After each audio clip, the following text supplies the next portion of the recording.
Société Générale, mobilisée pour vous. À la rencontre d'entrepreneurs engagés pour aujourd'hui et demain.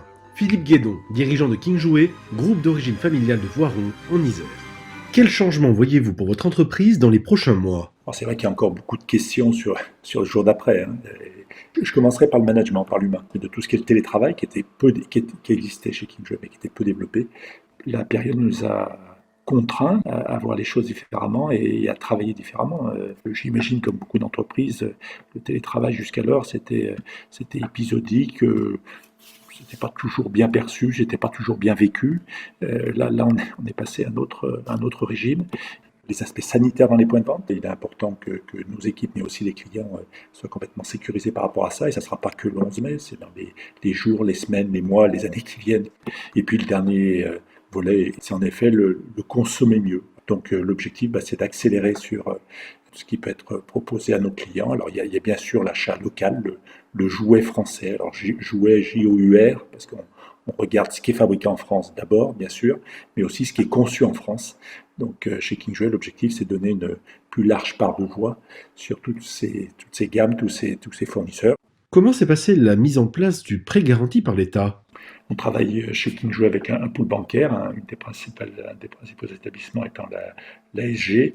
On a toujours eu cette force avec l'ASG d'être avec une banque nationale, internationale, mais en tout cas avec un relais local fort. Là où les équipes SG ont été, j'ai envie de dire, juste extraordinaires, c'est dans la capacité à pouvoir traiter la mise en place chez King Jouet d'un PGE dans les délais, ce qui était demandé, alors que on a bien compris que les demandes arrivent dans tous les sens et que pour eux c'est une période qui est extrêmement chargée.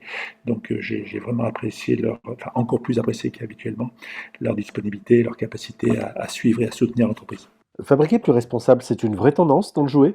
C'est en effet une tendance de fond qui s'est amorcée depuis déjà quelques années. On l'a clairement déjà ressenti sur Noël 2019. On peut, tout en conservant le côté magique de l'univers, le côté ludique, amener une composante RSE beaucoup plus forte et on va s'y employer. Aujourd'hui, la Chine représente à peu près les 2/3 des jouets qu'on trouve sur le marché. Le local, l'européen, va reprendre un peu de poil de la bête et donc ce poids des 2/3 va un peu fléchir. Donc l'objectif, c'est d'améliorer en tout cas aussi bien ce que peut être les matières premières utilisées pour fabriquer ces jouets, sortir un peu plus du classique plastique à base de pétrole, et puis toute la partie emballage. Donc là, on va être amené à mettre une vraie pression, mais une pression positive auprès de nos fournisseurs, de manière à ce qu'ils arrivent à limiter le poids de cet emballage, et ça sera pour nous clairement un critère pour la sélection de nos gammes, de nos catalogues à venir.